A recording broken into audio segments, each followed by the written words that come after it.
they asked me, they're like, all right, is your name Michael Schmidt? Yes.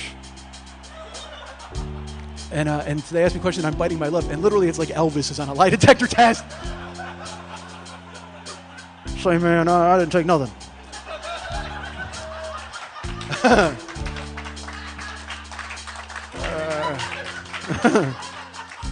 So somebody put a note on that monkey. All right, so. Schmitty comes alive on the Joe Business page at MikeSchmidtComedy.com.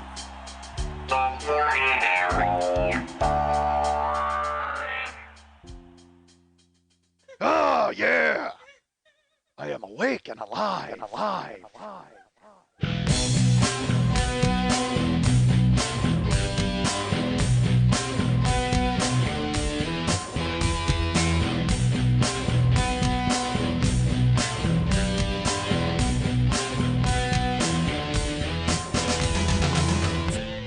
I'm so great, I gotta say it twice and cut it out once. My head's a syrup bottle that's getting tipped over every Wednesday. You're a storyteller in a storytelling podcast, and the only story you're telling now is a story about stories you don't want to tell. What the fuck? Hey, what's happening? Mike Schmidt, 40-Year-Old Boy Podcast. There's a guy pounding outside. Can you hear that on the microphone, folks? Hold on. What if I looked at it was an Indian? With just a drum. Bing, bing, bing, bing. Because it doesn't sound like a hammer or anything. It just sounds like some weird obsequious pounding. So it's just boom, boom. And it's not rhythmic. That's why it's not an Indian. Because as we all know, Indians are rhythmic people. So if they get a drum, fuck it. You turn an Indian loose on a drum and it's going to be boom, boom, boom, boom, boom, boom, boom. This guy's just boom, boom, boom, boom. Have you ever seen an Indian without rhythm? Let me ask you that, folks. Because if you're an Indian, you need to have rhythm just to take away from the stupid hat. I have offended our Native American brothers. And I don't mean, what's that? What are you pointing at? I can't see it because it's flat. It's flat against the wall for me. Oh, it's an Indian headdress that you happen to have here. Of course you do. Why wouldn't you have that here? It seems ludicrous that I would even question the fact that you have a full Indian headdress in your house.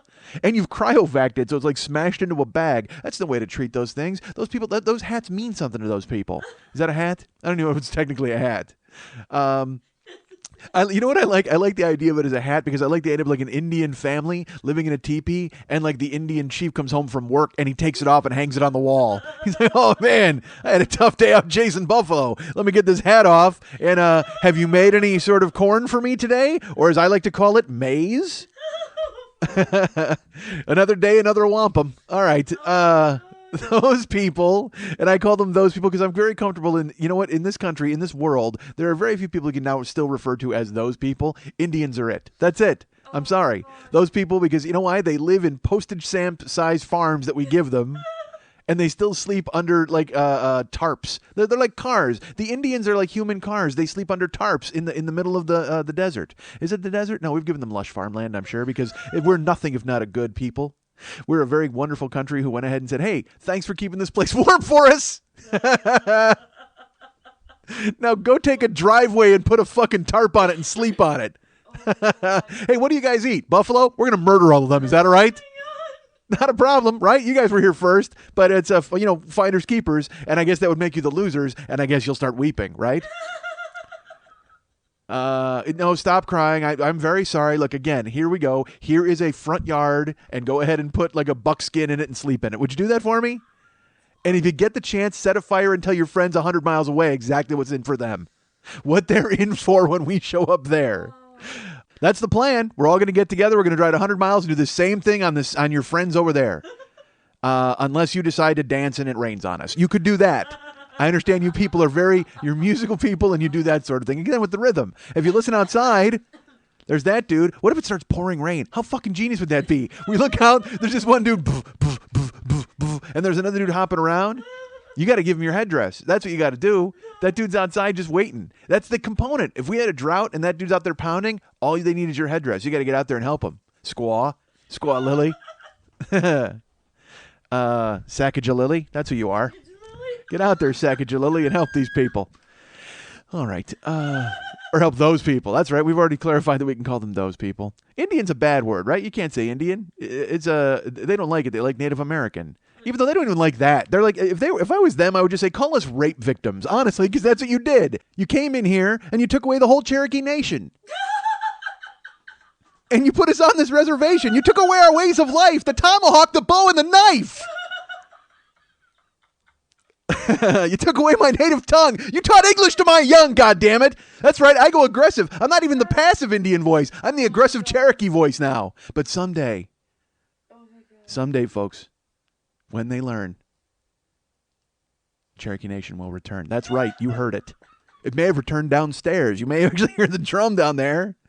And all the beads we made by hand nowadays, you know what? They're made in Japan. God damn it. Why'd you take away our bead making business?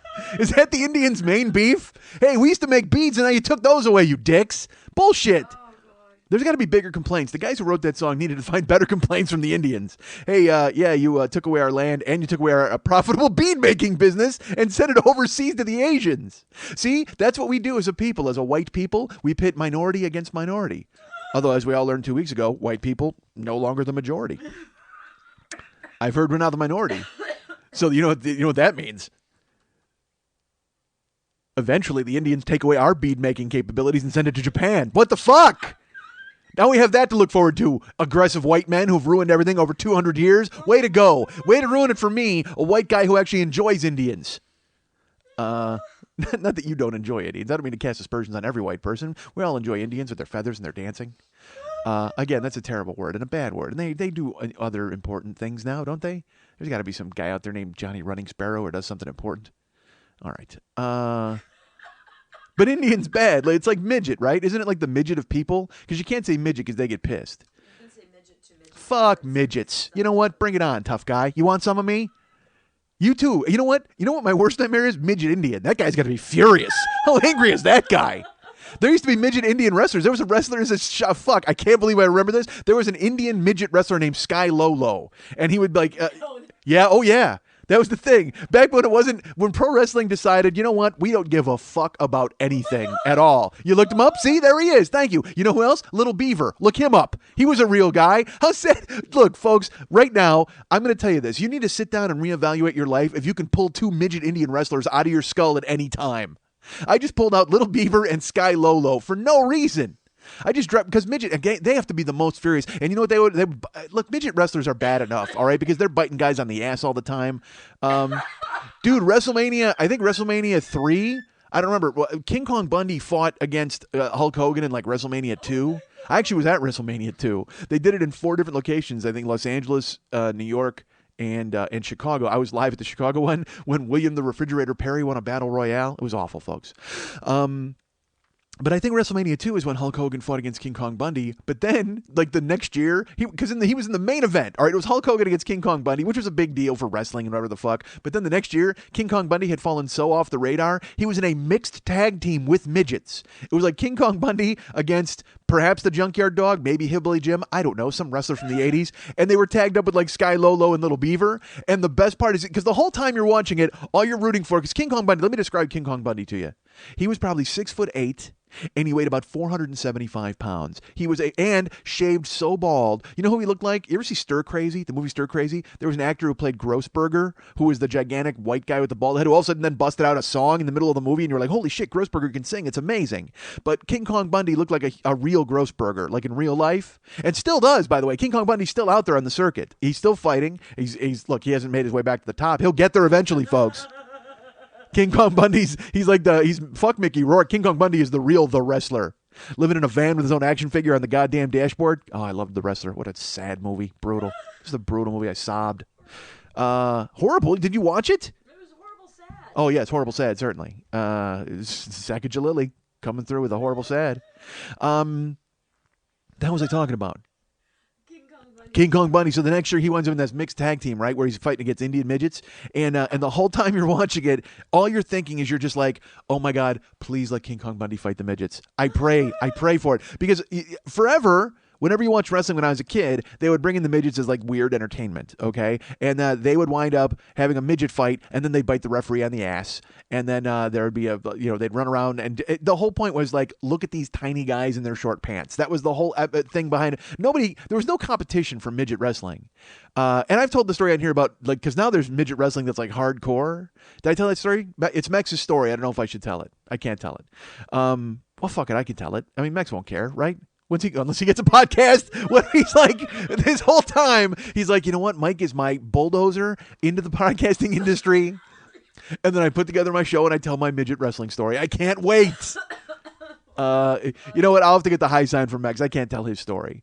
But the whole time we're watching King Kong Bundy in this mixed tag team match, because again, like I said, the midgets it would be wrestling, and then they'd bite the referee on the ass, and then there would be a pinfall, and then their little legs would be in the air, and everybody would go, "Yay! Bring out the real wrestlers." Well, now in this match, it was King Kong Bundy and another dude in a mixed tag team match, and the whole time you're watching it, you're going, It would be awesome if King Kong Bundy fought a midget. Wouldn't that be the best? Because at the time, probably, what was I, 16 at the time? Let's see, 67, 70, 82. No, it was loaded. I was probably 20. Oh, Jesus. I got to reevaluate my life. At 20, I was watching King Kong Bundy fight midgets. Of course, now I'm 45 and I can't stop talking about King Kong Bundy fighting midgets. 25 years later, a quarter of a century later, I bring you my thoughts on King Kong Bundy fighting midgets, folks. God damn it, what's wrong? And you're listening to it. I think I'm bad. You're terrible, folks. Turn the fucking radio off. But the whole time I'm watching it, you're just like, because again, you knew what to expect from pro wrestling. It was fake, it was phony, and you know all that. And you're like, well, I mean, obviously they're all going to bite King Kong Bundy on the ass and then run away, because that's what happens. Midget wrestlers, that's their big move. They flay their little legs in the air, and they walk around looking like turkeys with pants on, and then they bite a guy in the ass.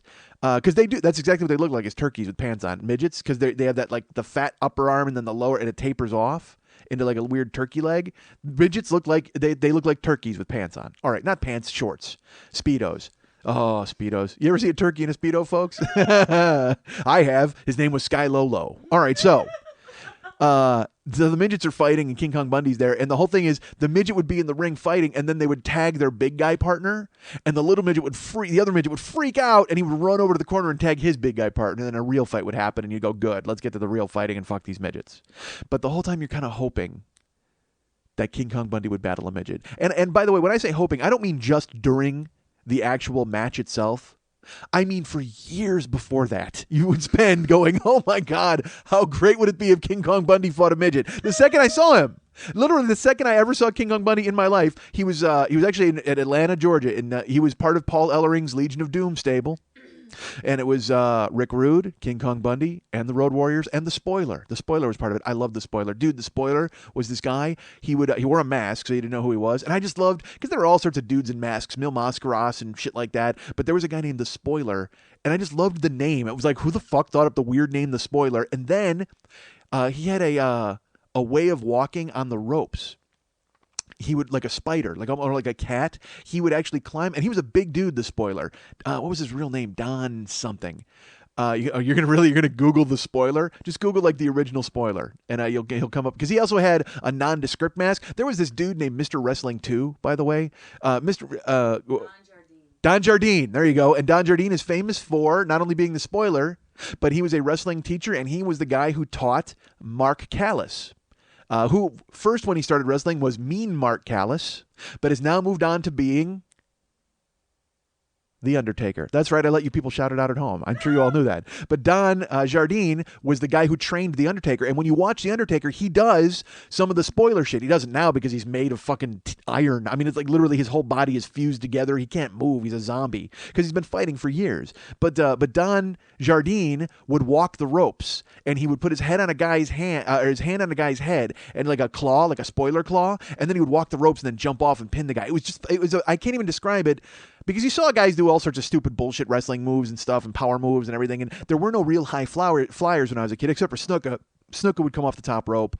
God, how boring is this? I can hear literally people just tuning out and going, get back to the midgets. And by the way, how boring is this? If you're really thinking, get back to the midgets. You're like, why are you talking about the Spoiler? Because the Spoiler was fucking awesome. So, that's when I first saw the Road Warriors. It was on Georgia Championship Wrestling, and I was transfixed. I was mesmerized. I could not stop looking at Animal and Hawk, and they just eating steroids like hamburger and beating the shit out of guys. They were fucking amazing. And they palled around with Rick Rude, who was, honestly, I think we can all agree, folks, Rick Rude is and was the very definition of what it meant to be a man. Look at him. Go right now. Go Google Rick Rude. Google Rick Rude, and you'll just sit there and you'll stare, because, oh my God, because here's why. Because he had the amazing fucking physique. Like, he had the best physique in wrestling, in my opinion. Rick Rude. Oh, really? You've never seen Rick Rude? You just Google him? Rick Rude. And because here's the thing, from the neck down, fucking amazing physique, perfect for wrestling, and the ladies loved him. But from the neck up, perfect gay porn star face. He's so and also for women, like women, because he has like the Earl Holliman hole in his chin, and then he's got the big fucking mustache, and he's gorgeous. Rick Rude is fucking gorgeous, and his whole gimmick, like, Lily, you don't know who he is. He would come to the ring, all right, and he would have the title belt, and he would take the microphone, and he'd go, right now, what I need is for all you ignorant, sweaty Pittsburgh steelworkers, sit down and shut up and let your women see what a real man looks like. And then he'd flex, and then he'd beat the shit out of somebody. It was fucking awesome. Goddamn, Rick Rude's the best. And now he's dead. Because they're all dead. Don Jardine is dead. Every wrestler, by the way, anytime I tell a wrestling story, they're all dead except for one, King Kong Bundy. He's the only one. And that's the guy, literally, when I was a kid, again, 6'8", 475, you're like, that guy's going to be dead in an hour. It's like, it wasn't even a question. Everybody else, you're like, well, maybe they'll survive, and who knows, wrestling's a tough business. But King Kong Bundy, there were no doubts. Rest assured. Every match he had, I'm like, he will be dead by the end of this fight. No doubt this will happen. And by the way, yes, I know they're not real. Please let me tell you, I know when I say fight just because I say fight. You know what's funny? You know who calls them fights? Roddy Piper. Roddy Piper calls them fights. Every one of his matches, he goes, yeah, I was in a fight. I had to fight Hulk Hogan. I had to fight this guy. And I actually love it because, honestly, he's selling a lot. It's he still holds that wrestling is real a little bit, and he has kayfabe, and that's fine. But just the very fact that he calls it a fight always appealed to me, because Roddy Piper was the fucking greatest when I was growing up. It's like, dude, Roddy Piper, Rick Rude, these are my role models as a man. That's why I wanted. I didn't have a dad, so who did I turn to? The Road Warriors, Rick Rude and Roddy Piper. This tells you a lot about who the fuck I am as a dude. That's why my whole life all I want to do is like fucking hit dudes, because I grew up watching these idiots. So God, how the fuck did I spiral off into that? Rick Rude, Georgia Championship Wrestling, King Kong Bundy, Indians. All right, here's the thing, folks. So I'm watching this match at like WrestleMania 2, and the whole time you're in your mind, you're going, please let King Kong Bundy fight a midget. And like I said, I'd been thinking that since the second I saw King Kong Bundy. The first time I ever laid eyes on him, I'm like, please let him fight a midget at some point, because he looked like, you know what he looked like? You know those 50s science fiction movies where they would have a shrink ray, and they'd make humans real small? It looks like somebody hit the reverse on that, and they hit a midget with it, and he grew up to be King Kong Bundy. Because, like, he had no eyebrows, and he was crazy big and bald. He looked like a thumb in a singlet. I mean, he was a fucking gigantic man. And he was going to totally fight midgets. And I'm like, please let him fight a midget at some point. So then the culmination of my fantasy was like WrestleMania 3, when he wound up in the ring with his midgets. And then, all of a sudden, he found himself in the ring across from the midget. And I'm like, please fight this midget. Oh my God. It was literally the culmination of all of the hopes and dreams I'd had in my life to that point. To see King Kong Bundy staring across the ring at a midget, and the midget had no escape. The midget could not get away. There was no way. He had tiny little turkey legs. Where the fuck is he going? King Kong Bundy, 6'8", 475, still could move. Still a big guy who could move. That was a fast thumb. And sure enough, he grabs the midget.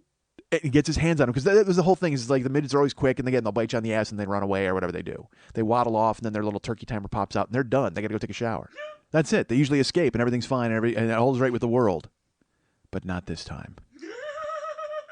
This time, King Kong Bundy reaches out and he gets a hold of fucking, I think it was Little Beaver. And who else was it? Because there was like a bunch of midgets. It wasn't just two, I don't think. Because who was the guy he was fighting? I don't remember. Fuck, I'm lost. All I remember, because honestly, what does it matter?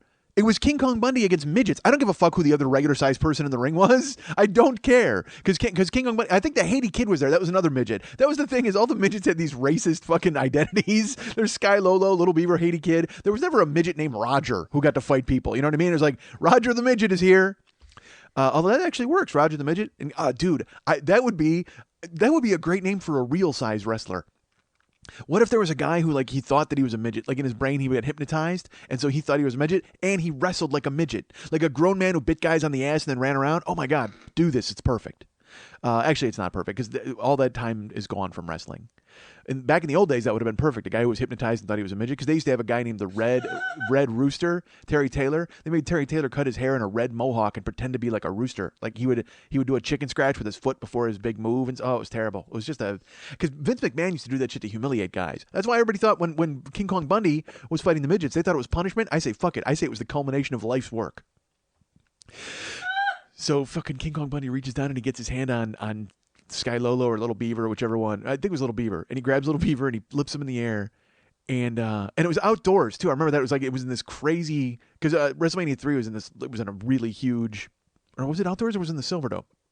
Whatever the fuck, it was a giant arena, because the sound when he finally got hold of the midget, like everybody was just like, finally! King Kong Bundy gets to harm a midget. It's about time. That's why I paid to get in here.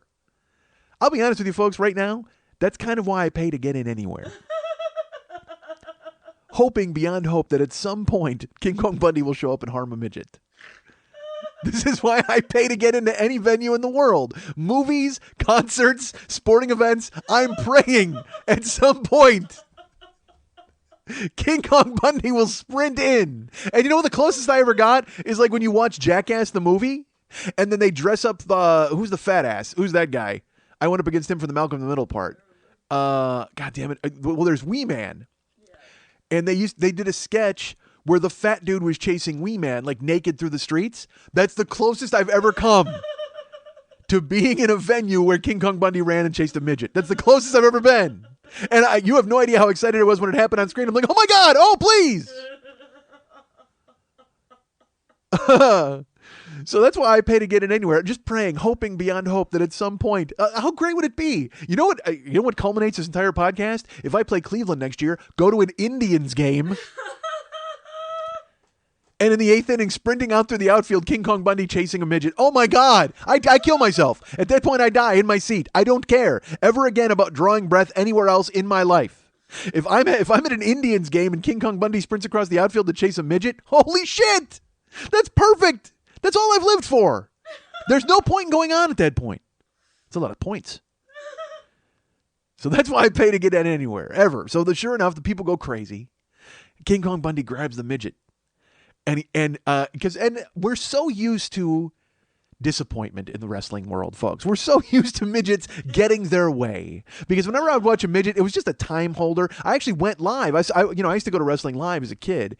And I went to the UIC Pavilion once, and I think, was I by myself or was it with Mike Scott? I don't remember. I liked wrestling more than the other person. I know that. And I went, and I sat like right on the aisle, so I got to like shake hands with the wrestlers when they came down. And let's see, Greg the Hammer Valentine fought Tito Santana in a lumberjack match when I was there. Magnificent Morocco was in town. He was there. I love Magnificent Morocco. And that was the first time I ever heard a wrestler swear. He said fuck to a guy at ringside. It was like, what the hell? Which was awesome. Midgets fought, but then when the midgets fought when we were there, it was just because again the Midwest was kind of rube territory, not like your sophisticated wrestling audiences on either coast.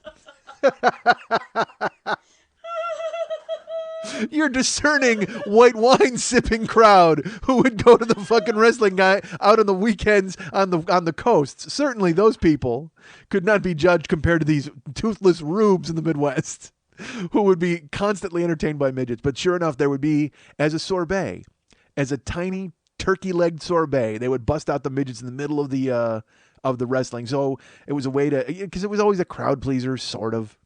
And little kids like seeing midgets fight because then they could presume that they were there. But I dreamed constantly of the midgets getting harmed. Like I wanted bad things to happen to midgets as a kid in the wrestling ring. Certainly not in real life. Live your life, midgets. I don't care. But if you get into a wrestling ring, fuck you, midgets. You deserve whatever you get. So sure enough, they would come out. I'll tell you that I was at the aisle and Big John Studd fought Andre the Giant. And so we're on the aisle, and Big John Studd walks down, and he's mean to everybody, of course, because that's his deal. He's the mean guy, and he won't shake hands. But he was enormous. He was truly a Big John Studd. I mean, he was a gigantic man. I only wish I could have seen King Kong Bundy up this close. And you know what's funny now? King Kong Bundy, like I said, he's probably like 6'6" and 480. I was that big. I weighed more than that. I was 6'2", 500 pounds. I never got to beat up a midget. Maybe that was why I bulked up. What if I went to therapy and they like hypnotized me and they found out the whole reason that I kept shoving candy in on my gullet is because I eventually wanted to be King Kong Bundy and fight a midget. My whole life was culminating in that point at some point. Stop saying point. So Big John Studd, he walks down and he's a giant. He's just a big dude. All right. So I'm on the aisle at the UIC Pavilion, and the music starts in from Grenoble, France. And Andre the Giant comes walking out of the back. I think it was Andre the Giant. Because once the curtains opened, I was covered in a giant French shadow. Because it was as if a plane was flying overhead out of the tunnel. It was the largest thing I'd ever seen at that point in my life. Like, that was ambulatory, okay? He was a building. Andre the Giant was fucking...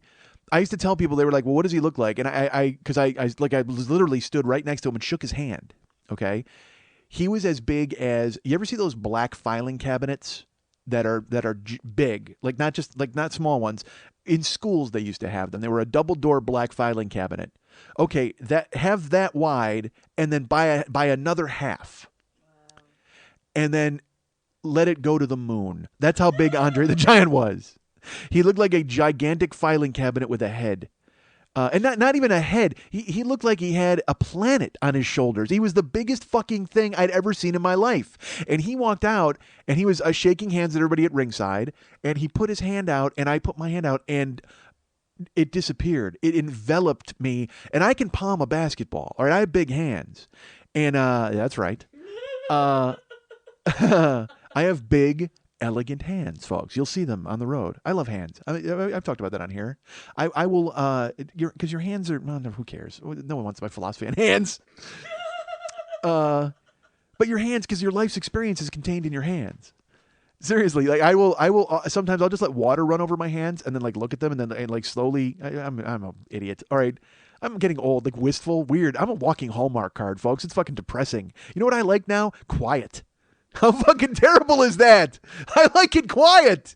Like, I like being in my house with no sound. And I will just sit there and reflect on life or whatever. Fuck that. I used to dream of fighting midgets. And now look at me, sitting in a womb-like purple velvet chair and watching my life drift by in silence. God damn it, I'm wrong. Get off that chair and punch a midget. Live life. If I can bring anything to you folks, get off that chair and punch a midget. And look, midgets, if you're listening, I don't want you to think you're in danger. We don't really want to hit you or hurt you. We expect you to fight back. And if wrestling has taught me anything, 4 of your friends will run out of the back room and help you at any given time. If there's a midget in danger, he pulls out a conch, blows it, and 4 other midgets show up. You people are psychically, look, physically, you're not gifted, but psychically, you're all connected. So the second there's a midget in trouble, a warning goes off at fucking midget headquarters, and 9 midgets are deployed in the midget car. Or they swoop in on a midget blimp. Oh my God, what if midgets had a blimp? Oh my God. That'd be so perfect. Because we talked before about a midget on a zip line, and I didn't fucking care for that. But if you got 10 midgets on a zip line, I go back. That's a party. That's a party. I take it back. If you got a blimp full of midgets, holy shit. Not only do you have, oh my God, you know who does not like the blimp full of midgets? The fucking announcer for the Hindenburg. Oh, he's not happy. Oh, he's just waiting for disaster to happen. He's like, oh, great. Yeah, we put a bunch of midgets in a blimp. I'm sure nothing bad's going to happen here. Oh, the humanity.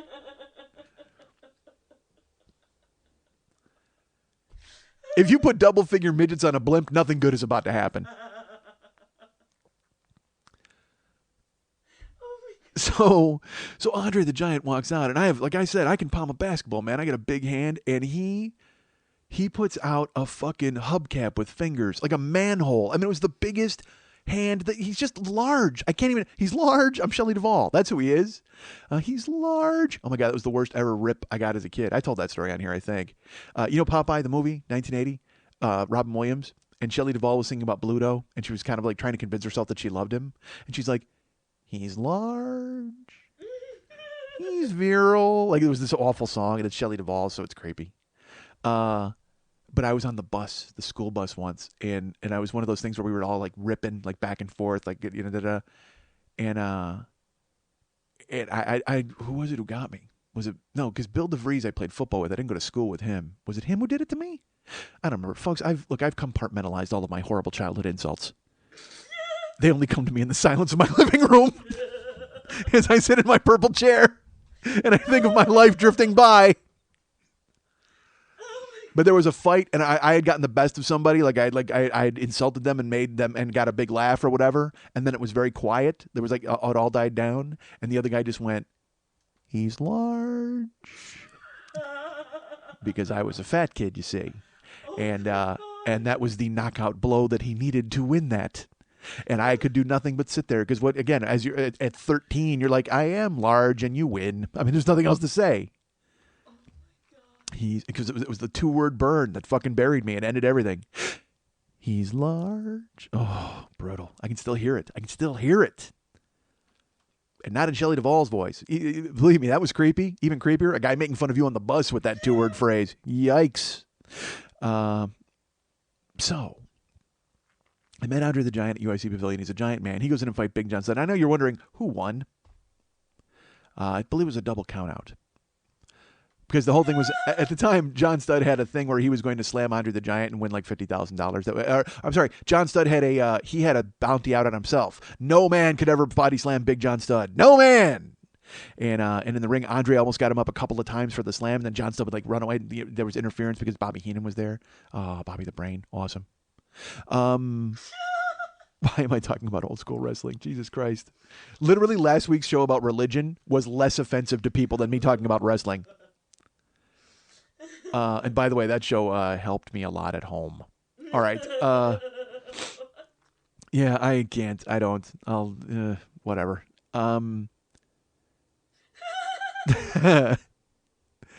So, where was I? I'm a little lost. I got sidetracked into the UIC Pavilion.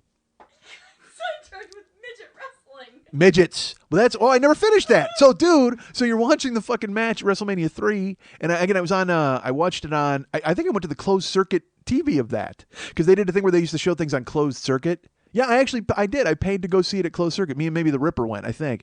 But, because Ripper is into wrestling. My buddy Ripper, Rich Galgano, he was so into wrestling. I told this story about the Ripper. He went out for the high school wrestling team. He wanted to wear a mask. He wore a mask to the tryouts and shit, and they're just like, dude. And then he wound up wrestling, and then he asked fucking Bill Rumchak, the coach, if he could put salt in his trunks, to have salt on him. And he's like, I won't use it. I just want to have it just in case to put salt in the eyes of the dudes, because that was the thing that Mr. Fuji and Mr. Saito used to do, folks. They were a tag team from the East, from the Orient. And honestly, their real names were probably Bill and Jeff, but Mr. Fuji and Mr. Saito, oh, folks. And Mr. Fuji went on to become a devious manager. But they would throw salt in your eyes, which was devastating, all right? But not as devastating as the kabuki and the mysterious green mist. All right, so I think I've talked about that on here, right?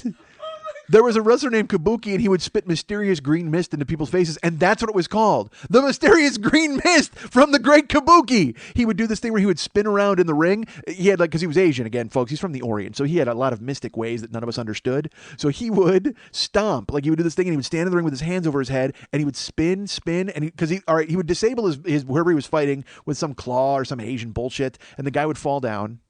And then the other guy would eventually get time to recover because Great Kabuki was going through his Asian, rigmarole. And by the way, he didn't call it that because he never could have pronounced it. Next time you see the Great Kabuki, ask him to say rigmarole. You'll be there for a fucking week. And by the way, I do think that you'll eventually run into the Great Kabuki, as we all will. Because that's what I want to have happen. Again, I want to see King Kong Bundy chase a midget into whatever venue I happen to pay to get into, and eventually someday I will run into the Great Kabuki and ask him to say rigmarole. And he won't be able to say it. Do you know why? Not only because he can't pronounce it, because he's got a mouthful of mysterious green mist. Honestly, I'll be truly, if I come up to the Great Kabuki and I ask him to say rigmarole, I deserve a blast of the mysterious green mist right in the face. Because he knows why I'm doing it. Ligamalor. Jesus. All right, so. But Kabuki would do that. He would disable a dude and he'd put him down and he'd go through and he'd do some Asian bullshit and he'd spin around. And then by the time the guy recovered and went to charge Kabuki, Kabuki would rear his head back and he would blow mysterious green mist in the guy's face. And no idea where it came from. I don't know. Because they used to do this thing too where they would throw fire. Jerry the King Lawler would throw fireballs at people. That was just flash paper. That was easy to figure out. But go ahead. Google mysterious green mist. Try to figure that shit out. I dare you. So I think I'm bringing back the mysterious green mist. Maybe I do that. Maybe I don't have to sit in the quiet of my house at that point and realize my life is just slipping away if I add some adventure to it by bringing the mysterious green mist back into my life. I walk out straight in the street, some midget approaches me, I just blow the mysterious green mist in his face. My mailman, hey, how are you today? Just lay a guy out with the mysterious green mist. God damn it, I need to do that. How do I not? I put it to you folks, how do I not? I vote for that guy. If he runs on a policy of bringing back the mysterious green mist, I vote for that politician, whoever he might be. So at WrestleMania 3, it's outside. It's a huge fight. It's King Kong Bundy. Hillbilly Jim! That's who he's fighting. That's the other dude. I'm sorry. That just came to me because I knew it was another dude. I shouldn't care, but who cares? But there's like 9 midgets and King Kong Bundy, which, by the way, unfortunately, that was the biggest wrestling scandal in history. They eventually found out that King Kong Bundy was just 15 midgets in a King Kong Bundy suit. Tragic day, really, for the industry.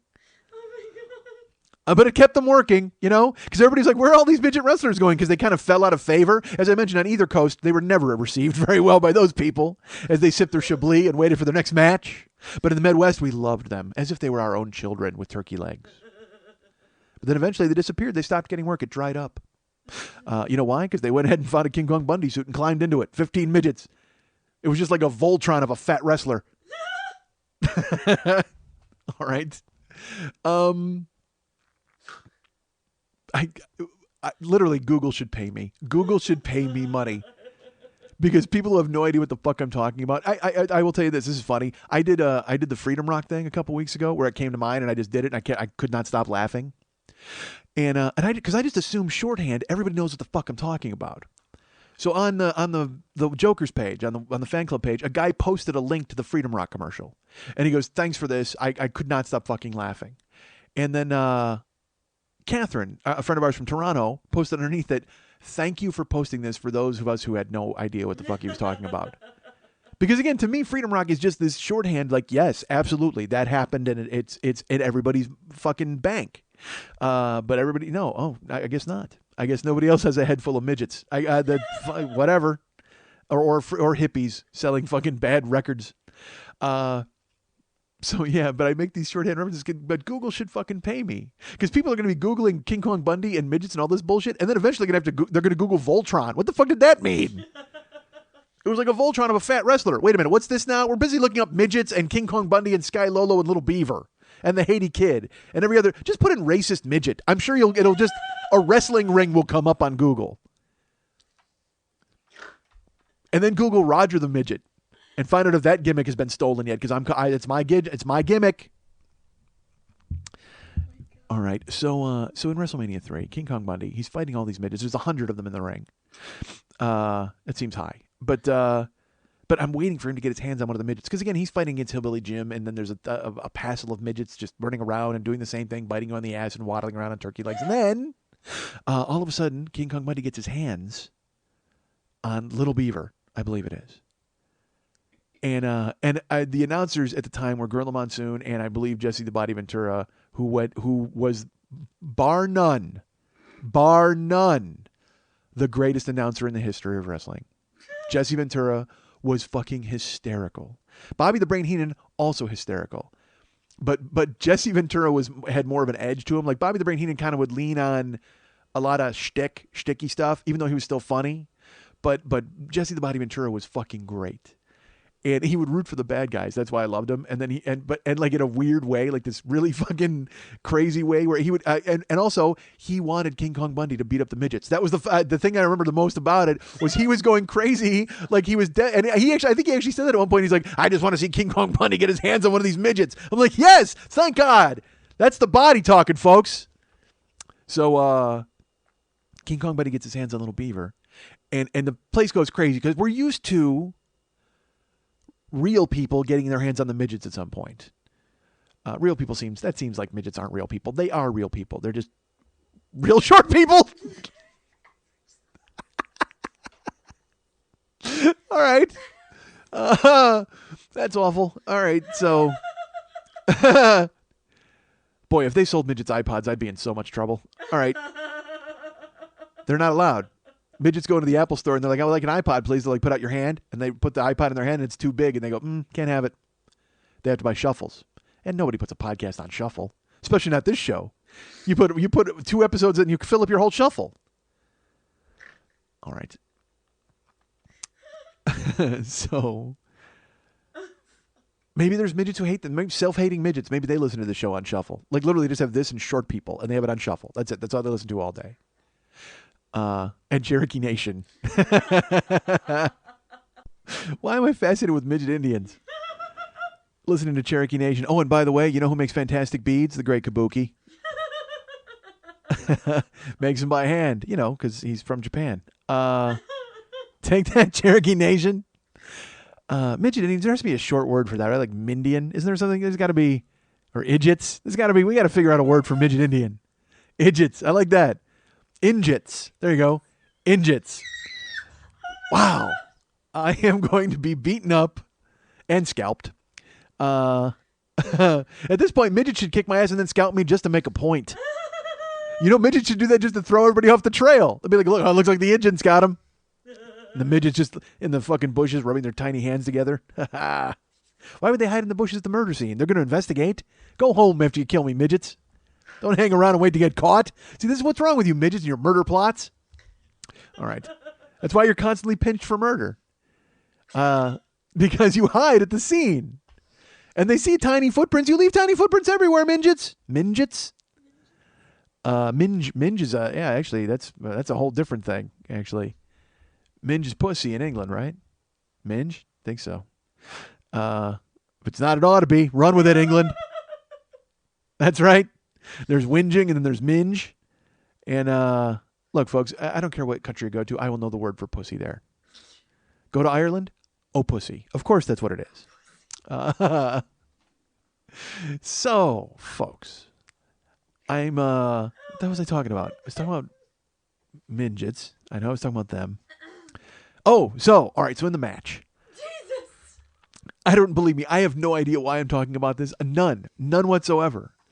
And why, again, this is how ridiculous this is. Because I could have just told you what happened right away. But instead, I foolishly go off and I wind up in 19 different tangents. And yet here we are still wondering what King Kong Bundy does to these midgets. And don't think I don't spend most of my days doing that, folks. God, I wonder what King Kong Bundy is doing with those midgets. Me and homicide detectives across this great land of ours. I wonder what King Kong Bundy is doing with those midgets. That sounds like awesome code. If I was a spy, that would be my code. The eagle flies at midnight. I wonder what King Kong Bundy's doing with those midgets. And then we pick up the microphone out of the bushes. And who's in the bushes? Midgets staring at a murder that they committed. Go home, midgets. Kill me and head out home. Take my scalp and put it on your midget mantelpiece. That, by the way, that sounds like the greatest cartoon ever. Like it would have been in the 70s, but can't do it now because it's a bad word. Midget mantelpiece? It's like a Great Space Coaster and midget mantelpiece. That'd be on back to back. Oh, perfect. Or Big Blue Marble. Big Blue Marble, midget mantelpiece, Great Space Coaster. And that's the GNUs. All right, so, folks. Wasn't Gary GNU on Great Space Coaster? I think he was. This is Gary GNU. All right, so. King Kong Bundy's in the ring. Folks. He's fighting, and he gets his hands on Little Beaver, and the place explodes because we're all used to that happening. Like everybody's like, eventually, the real guy is going to grab the midget, but then he will be foiled by something. The referee will get involved, or Hillbilly Jim will rise from the dead and hit him with a big redneck punch or something to save the midget. But there was something different about WrestleMania 3, folks. There was something different in the air. It was the scent of impending midget doom. And by the way, I think we can all agree there is no greater stench than the stench of impending midget doom. Oh, it befouls your nostrils. You'll never forget it. So I'm live at the closed circuit thing. It's me and Rich Galgano. And we're sitting there, we're watching, and King Kong Bundy gets his hands on Little Beaver, and we're waiting for Little Beaver to get saved. And it turns out It's not happening. King Kong Bundy grabs Little Beaver, and then, of course, the announcers are going crazy and the crowd's going crazy, and then King Kong Bundy hoists Little Beaver into the air. Now, I should tell you this, as a wrestling fan, or even if you're not a wrestling fan, you know that just because you get a guy in the air, that doesn't necessarily mean that something bad is about to happen. Because inevitably, Hillbilly Jim will show up and give you a redneck punch to the back of your leg, and because this is what we thought was going to happen, all right? Once King Kong Bundy gets the midget in the air, you figure King Kong Bundy will be felled, he will be chopped down, like maybe the Haiti Kid, somebody will throw themselves at his knees and knock him backward, and then, of course, the midget will be lying on top of him, and then the ref will do a quick count, 1, 2, 3, and we'll all have a great laugh as the fucking Indget pid fucking King Kong Bundy. And it's frustrating, believe me, it's frustrating. Children will love it because they enjoy midgets. I gotta think of a word and stick with it, because midget sounds like that's like midget ladies. That's because again, minge is pussy. Midgets, Indgets works. It's better than Indgets. Yeah. Indian midgets. Indgets. All right. And by the way, you can use this over in India too, because they got midgets out the ass over there in India, for fuck's sake. Because all their drinking water is befouled with chemicals, so then they're squeezing out midgets left and right. That country, India, is the most populous country in the world, but it's all half of it's midgets, so it shouldn't count. You should stack them up on top of one another and cut that fucking country in half. Oh my God. All right. So, by the way, none of this, I don't know if any of this is true. I'm not backing it up, folks. Again, that's why Google exists. Go look these things up. Google should pay me. They have the Google ads, right? I'm a human Google ad. I spark their imaginations. So all over this great land of ours, people go into Google and they start giggling. They start giggling. I'm going to invent a search engine called Giggle. See, look, folks, look at what I'm doing. Look at all these brilliant ideas that I'm giving to you right now. You know what? Midget should take that. That's for free for you, midgets, for all of the pain I've caused you. Get out of the bushes and go home and invent Giggle. All right. So King Kong Bundy, he gets his hands on Little Beaver. And like I said, he hoists him up in the air. Like it looks like he's going to body slam him, but we all know what's coming. Hillbilly Jim or one of the other midgets, one of the other racist caricatures is going to throw themselves into his legs. He's going to fall down with the beaver on top of him. And then a 1, 2, 3, and then hey, we'll all celebrate. And there'll be a midget dance. However. Oh, wait, did you hear that? I heard that in my headphones. Did you hear my beard hit the microphone? Did you hear it? Well, you can't hear anything because I have headphones. I'm hypersensitive, folks. I have earbuds on. Lily's just pretending to care and reading her email. Because I should tell you about my face right now, real quick. We'll get back to the adventures of Little Beaver. But right now, I have, quite frankly, right now, I have the world's worst beard growing on my face. I mean, it is really bad. You're pretending to say it's not bad, but it is bad. But here's the thing. I learned something about myself this week, folks. I learned this, and it's only taken 45 years for me. Well, bullshit. It's taken 33 years for me to put this together. Because when I was 12 was when I first started to get like a beard growth, a growth on my face. And, you know, I told you when I was 13, I grew mutton chops, like, because I was like so fascinated with the hair growing out of my face. I'm like, I can't do anything with that. It's awesome. Look at that. And I literally had like crazy Amish mutton chops. And there was people, shave, idiot. You look like look, I wasn't getting laid anyway. I'm 13, but especially not with a goddamn broom on my face. So I don't grow a good beard. I never have. I can't grow it. It doesn't grow very well on my actual face. So that's what's kept me. I can grow a goatee, obviously, but I can't grow a real beard, and I wish I could. You know, I just for man purposes. Like I don't even need it. I don't want it. I wouldn't have a beard, but it would be nice to just go, yeah, maybe I'll have a beard for a couple of weeks. Well, those weeks have arrived. I've been growing a beard for, you know what? And fuck Movember. It has nothing to do with your bullshit or your balls. I did not grow a beard for your balls, whatever the fuck that charity is. I have no idea what it is. Isn't that what it is? It's like grow a beard for our nuts. That's the whole deal. November is mustaches, not beards. Whatever. It's facial hair for your balls, right? Well, yes. Yes. It's ball awareness. Yeah, but you know what? I got news for you. Every time, no matter what month it is, if I see a guy with a mustache, I go, yeah, balls. I mean, it's like, I just think of that immediately. Rick Rude. We just talked about Rick Rude. Go. You know what? You want to see the perfect Movember face? Google Rick Rude because fucking gorgeous, first of all. Second of all, balls. He's like human balls. The guy's just nothing but testosterone. It's brutal. So no, I'm not growing a beard for your balls. I'm just growing, you know why? This is not Movember. This is Lazy Tober. That's what it started out to be. Because it was like the end of October and I just didn't shave. And then the days kind of piled up. And one day Karen looked at me and she's like, "What are you doing on your face?" And I'm like, I just didn't shave and I'm going to shave. She goes, "Don't shave." I was like, "Really?" She goes, "Yeah, just don't shave." And I said, "All right." And then we went to make out and then she was like, "Ah." And I'm like, "What?" And because what it is I trim my mustache, okay, with a trimmer. I don't shave anything else, but I'll trim the mustache because otherwise you get a fucking hair jail in front of your goddamn lips. And I don't want that.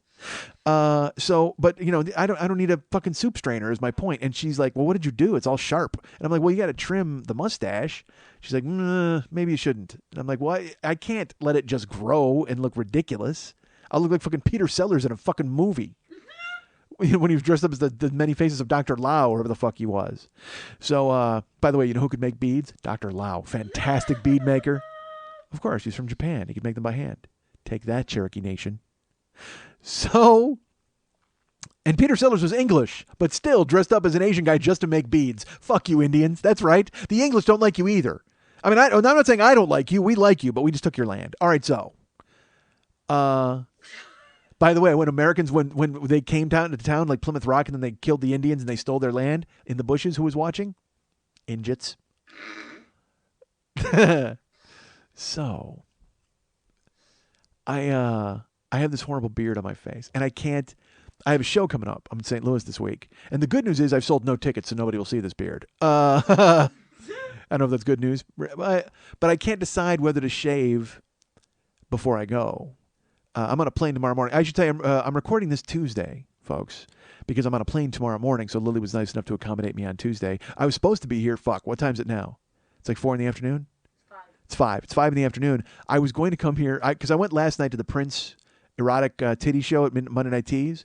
And by the way, you want to talk about a beard? Our friend Jason was there with his fucking ridiculous beard. God damn it. He looks like you run into him, you're like, "Oh, dude, I don't want cough drops." Like, that's the first thing you say. He's that guy. Google it. Giggle it.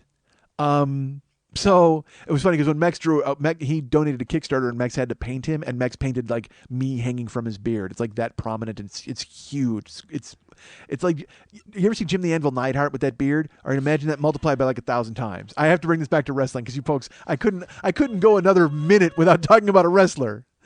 So he has a gigantic beard. Well, so then I show up with my shitty beard, and I'm like, "Oh, whatever." But here was the epiphany I had this week, folks.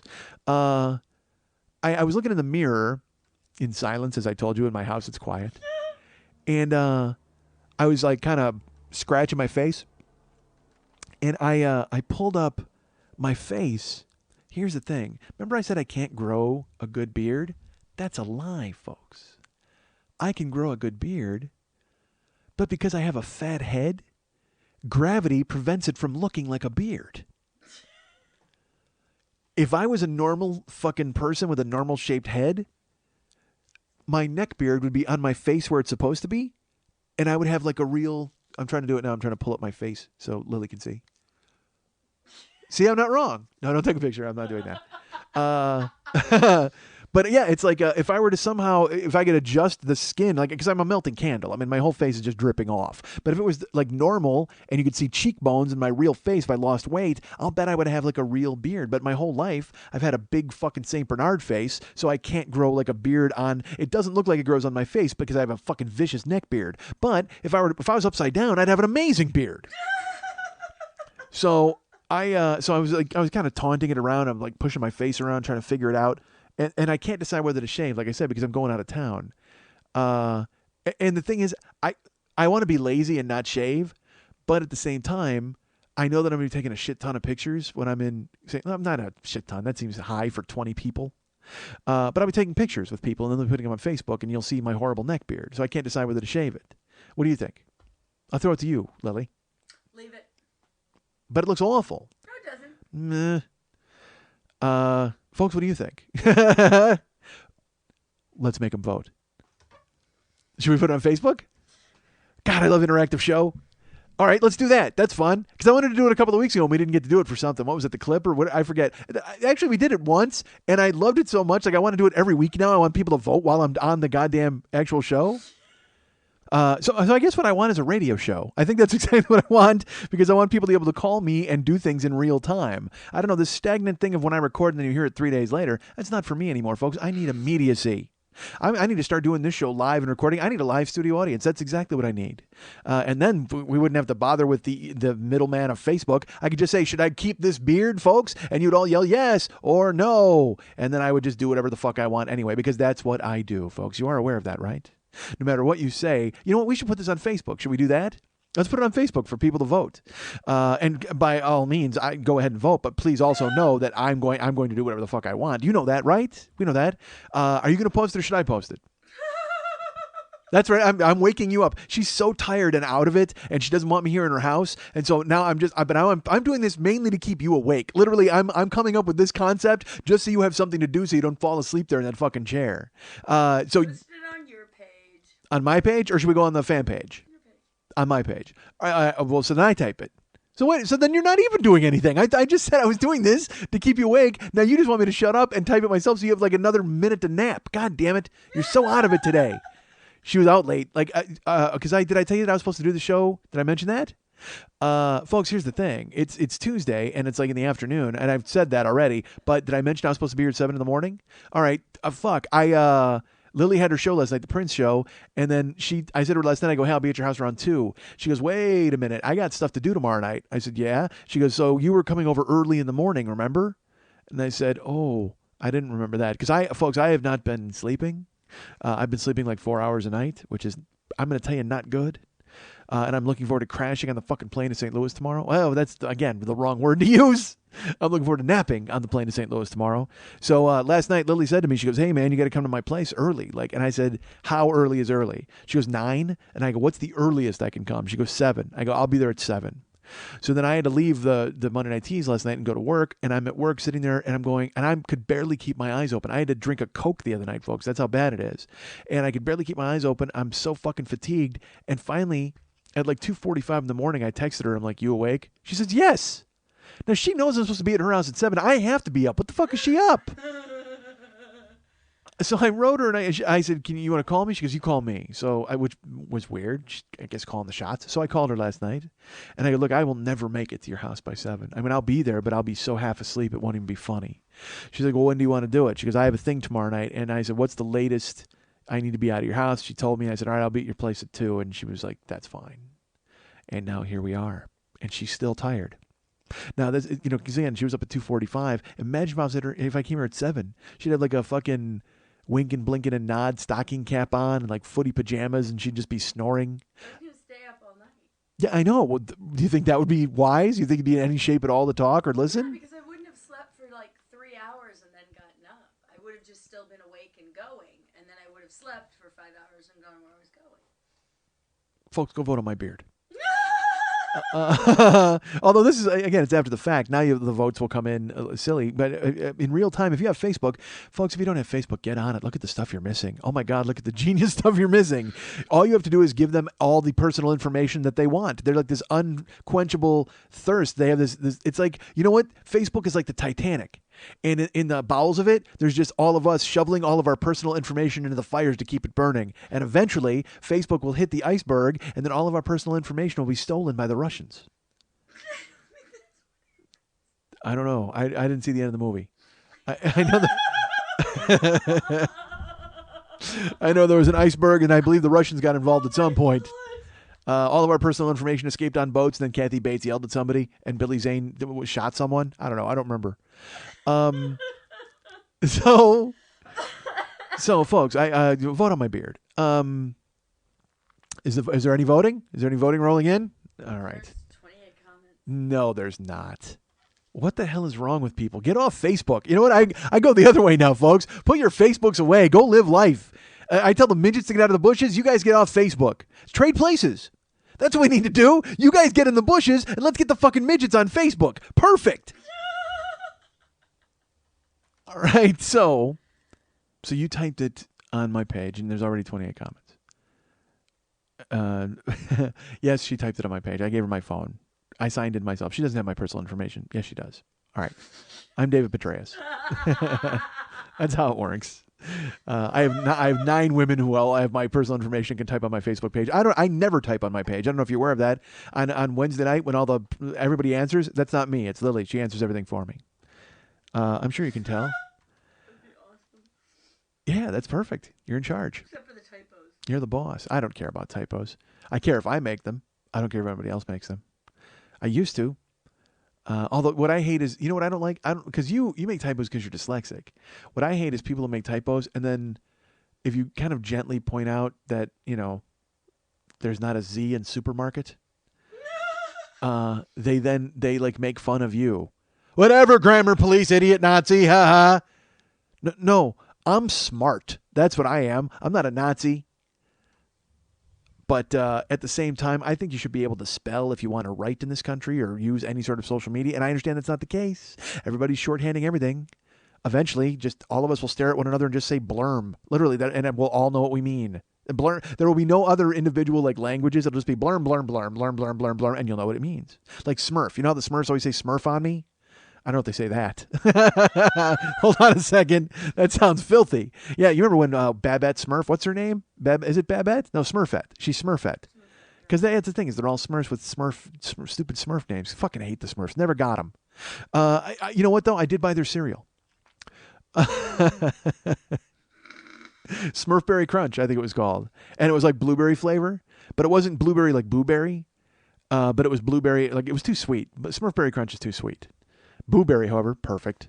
All the monster cereals are perfect. Frankenberry, Count Chocula, Fruit Brute, who then became Yummy Mummy and is now Fruit Brute again.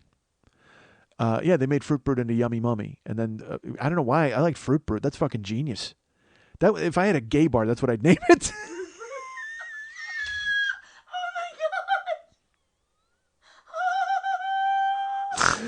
I didn't mean it the way it sounded.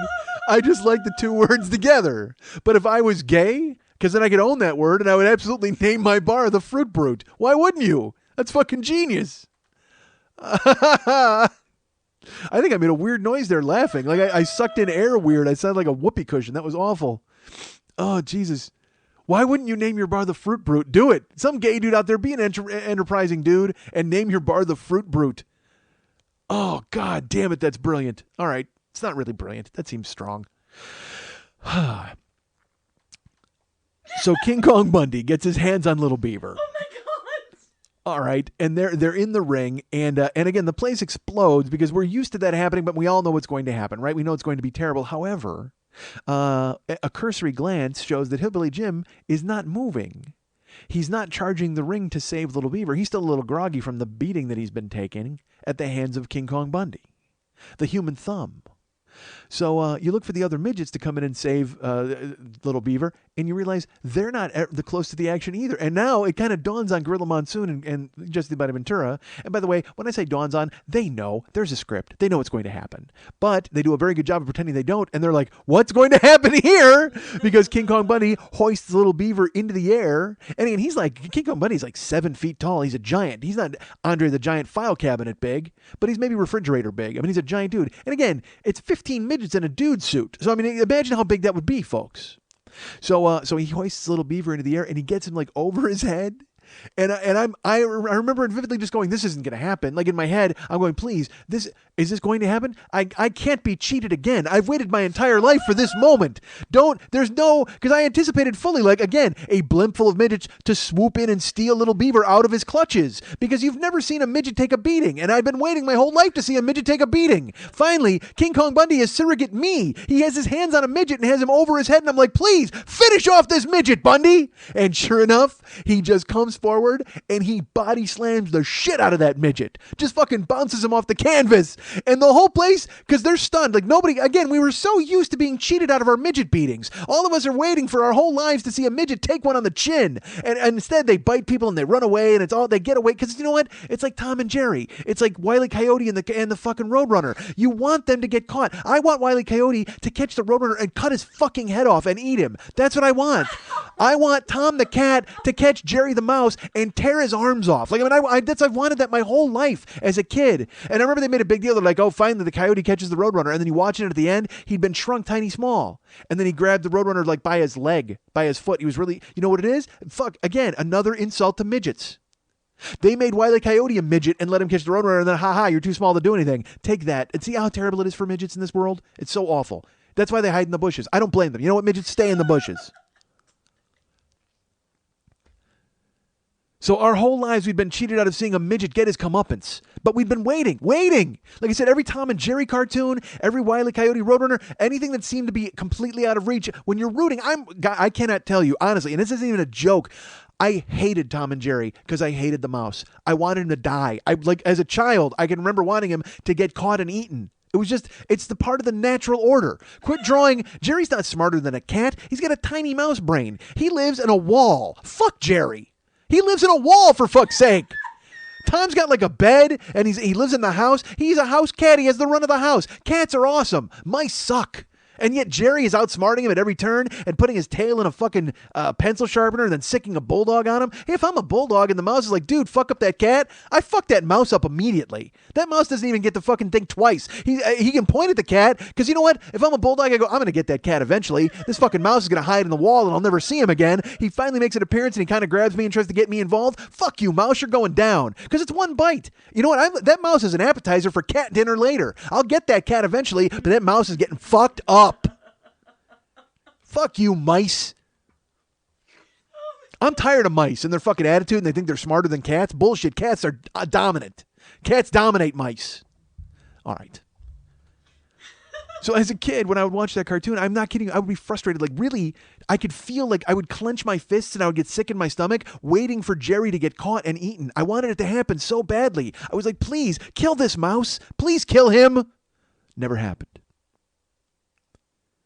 And that's sort of how I felt about midgets. Now, except midgets don't scurry into a wall.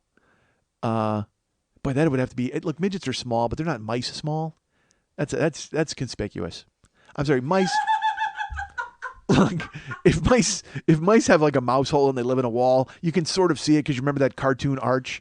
But if a midget lives in your wall, you're gonna find that out immediately. I'm sorry, it's gonna stick out like a sore thumb.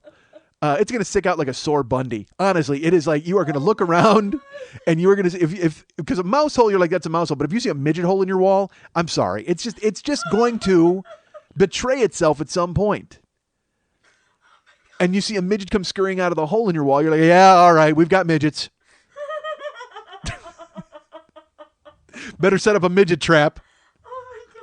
And you know what the midget trap is? It's just literally like King Kong Bundy standing there. That's what the midget trap is. Because if you got a midget problem, King Kong Bundy will fucking solve it. Because he gets his hands on Little Beaver and he hoists him in the air, and all of us are waiting because it's finally the culmination. The coyote's about to eat the Roadrunner. The fucking Tomcat is about to eat Jerry the Mouse. It's finally going to happen, and sure enough, he fucking comes forward and he body slams the shit out of that midget. Take that, midget! And he bounces on the fucking canvas, and the whole place is like, oh, this huge noise, this gasp, because we can't believe it. It was you know what? There's 98,000 people in the Silverdome. They all came in their pants at once. And I'm not saying midget violence makes me come. I'm just saying that at that moment, it was such a relief, such a release, such a thing I'd been waiting for my entire life to finally see that midget get his comeuppance. It happened. It just involuntary. And you can't say it was premature because it had been 13 years in the making. Oh my God. So this midget gets body slammed and the place goes up for grabs and Jesse Ventura goes crazy. He's like so excited. And then King Kong Bundy backs up. He backs up the thumb. Because he did a move. Here's the thing that King Kong Bundy would do. Again, he's a giant, giant man. He's 15 midgets in a dude suit. Imagine how big that is, folks. His move was a thing called the Big Splash, which is where he would back up into the ropes and then he would run forward and he would leap in the air and he would bury you in an avalanche of thumb fat. You would just get bundied. He would land all of his weight on top of you. And look, he wouldn't really. This is wrestling. It's phony. We get that. What? Yes, I'm sorry. I hate to break the news to you. But... So he backs up, and I'm like, he's going to big splash this midget. This is going to be the greatest moment of my life, as I'm furiously toweling off my crotch. And I'm going to come again. Literally, I'm going to be, unfortunately, listen, there is no sadder sentence in the human race. There is no sadder sentence in the English language than King Kong Bundy introduced me to the concept of multiple orgasms. Oh my but he's about to. And could there be a more appropriate name for that move than the Big Splash? I don't think so.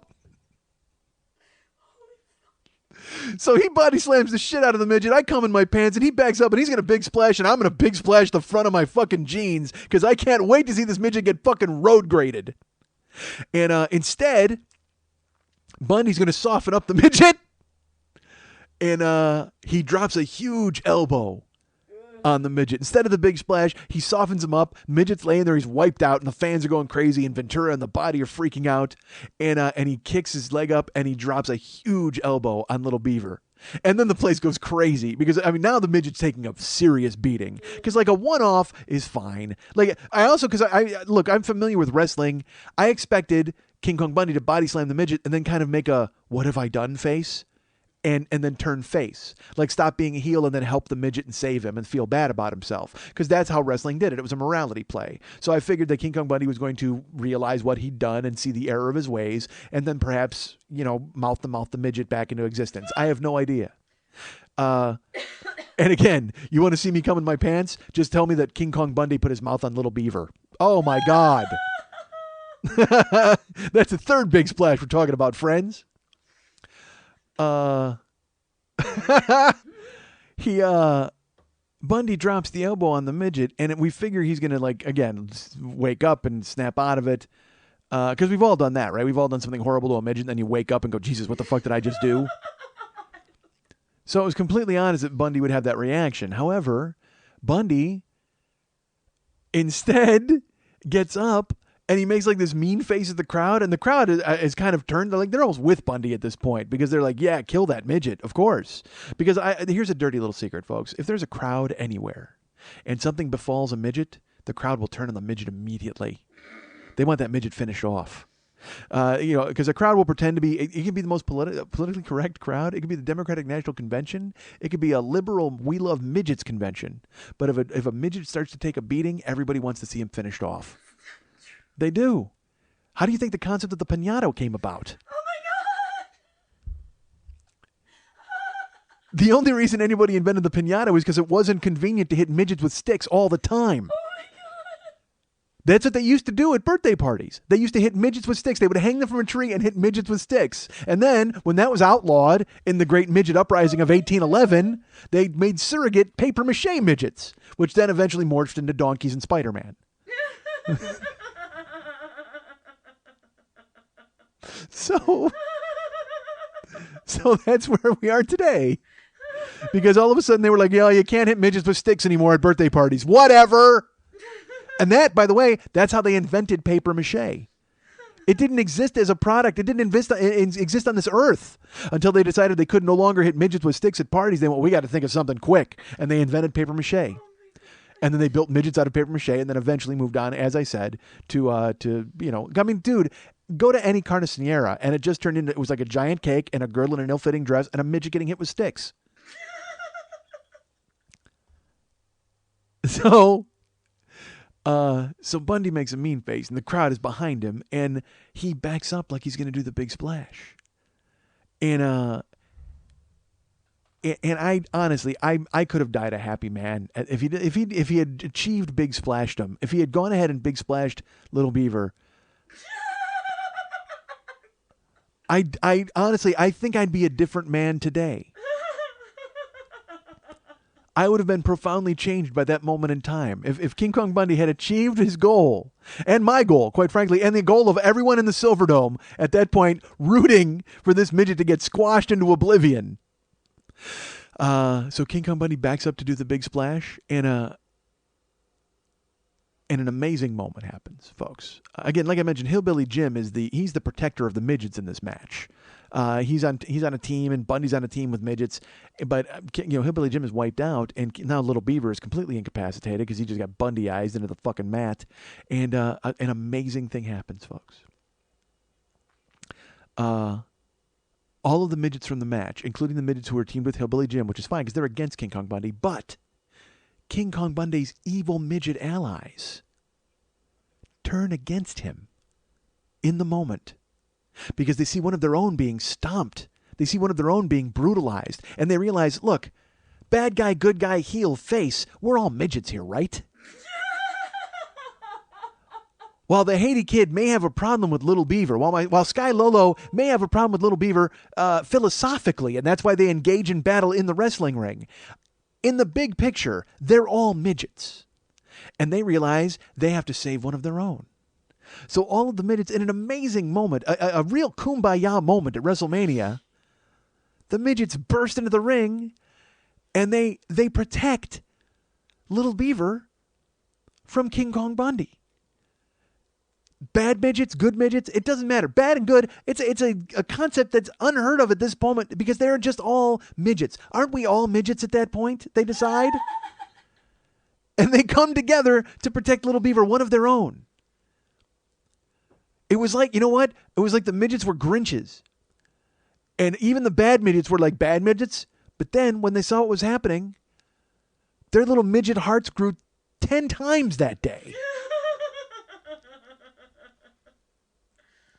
And they came in to protect one of their own from King Kong Bundy and the Big Splash. And while I was frustrated, while I was disappointed, while I would even say that I was angry because I could not wait to see King Kong Bundy make a grease spot out of that fucking midget, I have to admit that my heart grew 10 times smaller that day.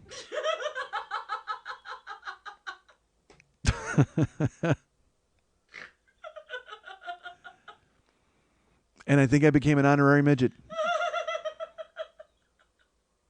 I saw what it meant to be small. And I realized that while individually they were small, combined, they were bigger than all of us.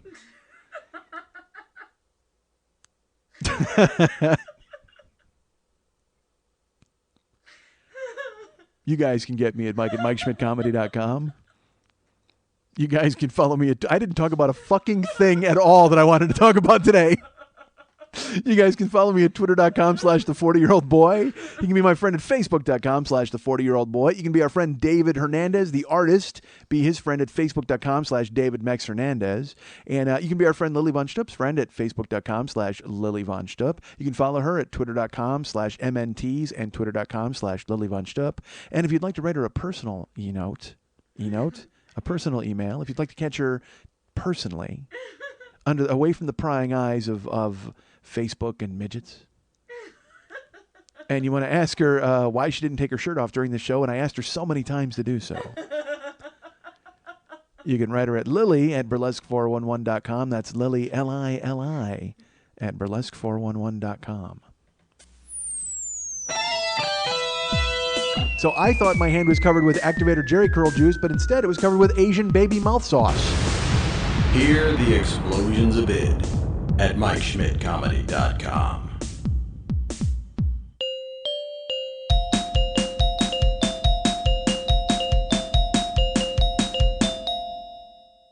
Mug, drink your coffee. Mug, hold some pencils. Mug, soak your forty. Mug, hold more pencils. Mugs, throw a garbage on these mugs.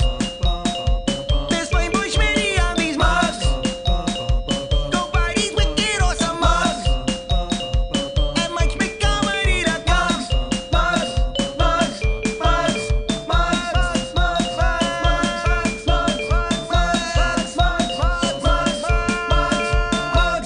Want to remind you folks about the Monday Night Teas every Monday night at the 3 clubs on Santa Monica and Vine. That's a club here in Hollywood and a couple of streets in Hollywood. How convenient is that, folks? I went to last night's show, which was the Erotic Titty Prince show. Fucking fantastic. And it was nice to see our friends Lily and Tara and Toby and Jason, who bought the table and got to hang out. And then I was going to buy them tacos, and they then bought the tacos. And I was infuriated by that because I don't understand it. The deal was, get a table, and then I'll buy tacos for everybody. And then I tried to trick them and go last in line. I'm like, I can't decide what I want to eat. Everybody order. And then they did. And then I went last. Then I pulled out my credit card, and Jason practically shoved me out of the way to pay. So that was very nice of them. Thank you. And I had a good time at the show. Fantastic show. Our friend Lily was a little incapacitated, but still looked fantastic in her 8,000-inch lucite heels and her crazy. Yeah, in her fur coat, and then it was fantastic. Heather Henderson did an amazing job of singing once again, even with a different guitar player. She had to have a different guitar player. And what's his name? That gentleman. Patrick, who he did Morris Day, and then he wound up playing a guitar, and he played for Heather, and it was great. It was really a good show, so I had a lot of fun, and I can't wait till they do it again with the new addition of our friend Dizzy Von Dam, who was involved. Coming up this week is what's the show this week? Is it a theme show? It is not. It is me hosting. I have 3 of my students that are making debuts. Dizzy's coming back. Nice. It's going to be a great show. Fantastic. That's the show this week and tickets are always available at brownpapertickets.com. Look for Lily Von Stupp or Monday Night Tees. And tickets are on sale for the next few weeks. There's very few tickets left for Meat Fest, which is her big just swinging cocks show. And it's the main deal there is, again, it's all men. It's all guys, and they're all fantastic. And Russell Bruner is going to be there. He is actually Mr. Exotic World of 2012, I think. And I would like to go. I can't, though, unfortunately. I will be very busy. And I don't pay to see cocks. If I want to see cocks, I'll go to an adult bookstore with a hole in the wall.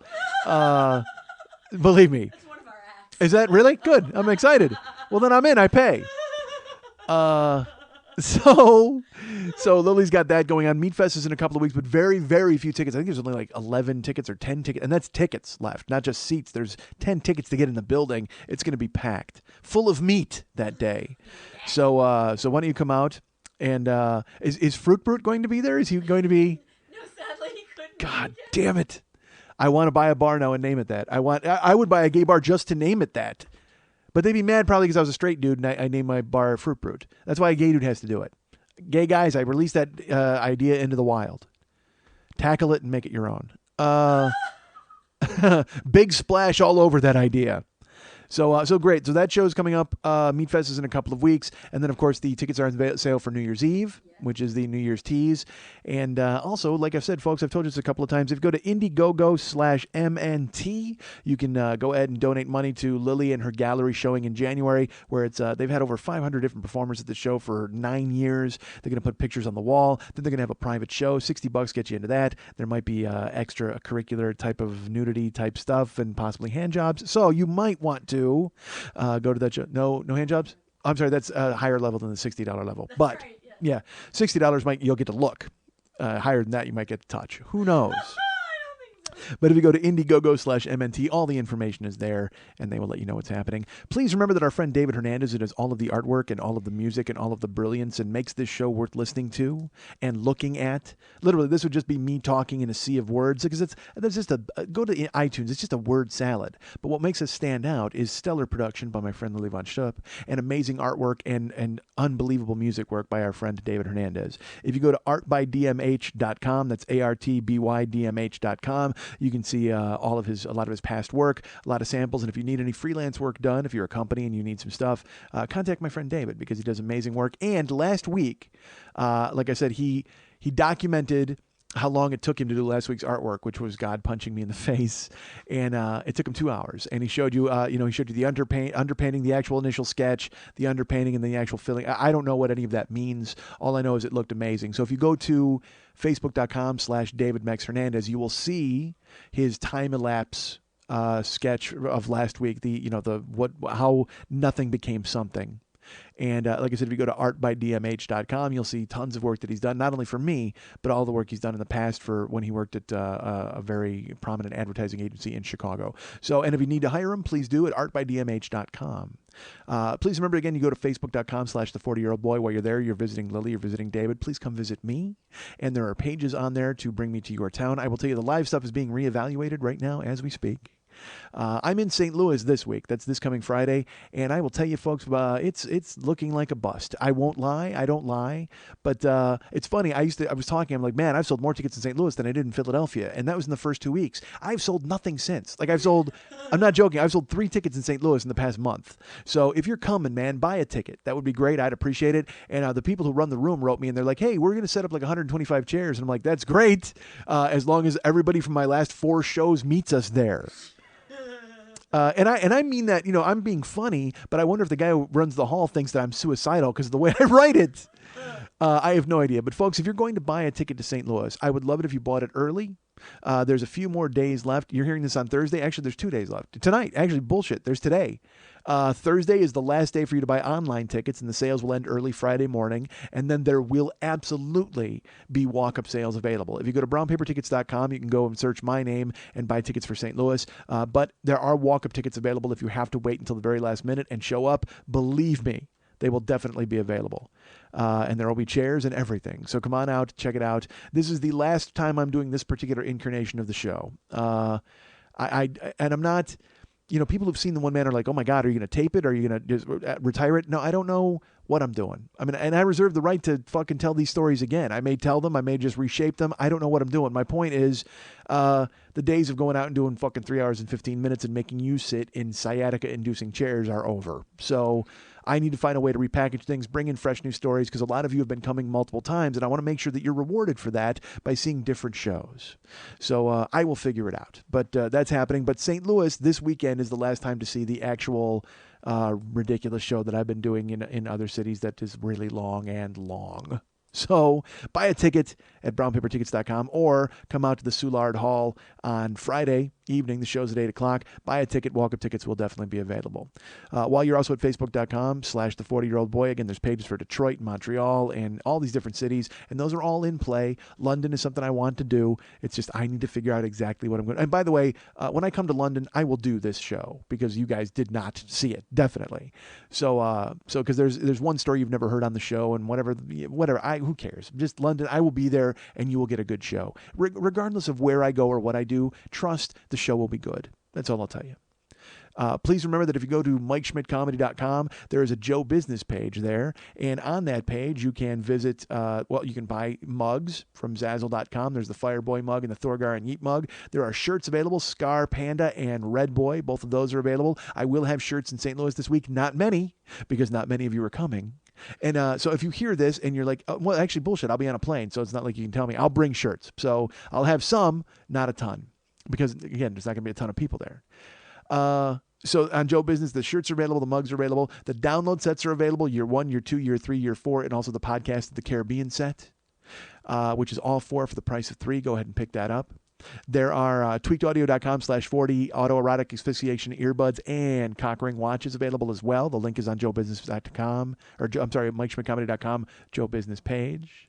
Also, autographed artwork and explosions of id from the show are available. Autographed by me and Lily and David Hernandez. They are available also on the site.